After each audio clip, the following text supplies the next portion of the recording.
यानंतर आणखी एक ब्रेकिंग न्यूज आपल्याकडे येते ती म्हणजे मराठा आरक्षणाच्या याचिकेसंदर्भातली। यावर राज्य सरकारने आता प्रतिज्ञापत्र सादर केलंय। स्टेट बॅकवर्ड समितीकडे मराठा आरक्षणाचा मुद्दा सोपवण्यास हरकत नाही असं राज्य सरकारने सादर केलेल्या प्रतिज्ञापत्रात म्हटलंय। राज्य सरकारने प्रतिज्ञापत्राच्या माध्यमातून हे स्पष्टीकरण दिलंय।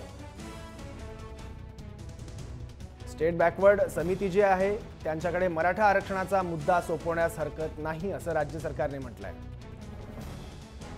याबद्दल आणखी माहिती घेण्यासाठी आपले रिपोर्टर विशाल सिंग आता आपल्यासोबत आहे। विशाल, राज्य सरकारने जे प्रतिज्ञापत्र सादर केले त्यात आणखी कोणकोणती महत्त्वाची माहिती आहे?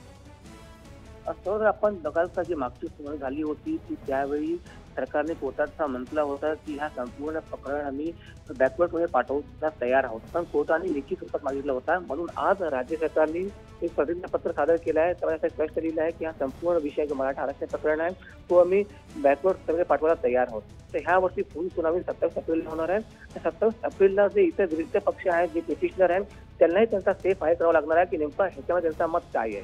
सौरव, पण विशाल, स्टेट बॅकवर्ड समितीकडे मराठा आरक्षणाचा मुद्दा सोपवल्यानंतर नेमका काय फरक पडणार आहे त्याने? पुढची प्रक्रिया कशी असेल? तर आपण बघा, तर संपूर्ण प्रकरणामध्ये मराठाला आरक्षण द्या की नाही द्या हा एक मोठा प्रश्न समोर आलेला आहे। आणि जर मराठाला आरक्षण द्या तर आतापर्यंत जो जे आरक्षण राखीव ठेवलं आहे त्यामध्ये ऍडजस्ट करून द्या किंवा ह्यांना नव्याने आरक्षण द्या, हे दोन प्रश्न समोर पडले होते। अशामध्ये स्टेट बॅकवर्ड कमिटी आहे ती डिसाईड करणार की नेमकं ह्याला आरक्षण ह्याला कसा द्यावा, कुठे द्यावं आणि कसं ऍडजस्ट करावं। कारण आपण जर पाहिलं तर यामध्ये इतर जे जनरल कोर्ट आहे त्यांनाही मोठ्या प्रमाणात जागा आरक्षण लागत असते। अशामध्ये त्यांना ऍडजस्ट कसा करावा हा एक मोठा प्रश्न आहे।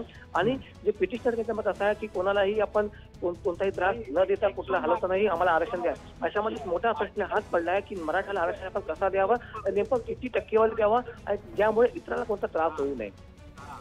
थँक्यू विशाल, या सगळ्या माहितीबद्दल। आपण बघतो राज्य सरकारने प्रतिज्ञापत्र सादर केलंय आणि यात स्टेट बॅकवर्ड समितीकडे मराठा आरक्षणाचा मुद्दा सोपवणार असल्याचं राज्य सरकारने सांगितलंय।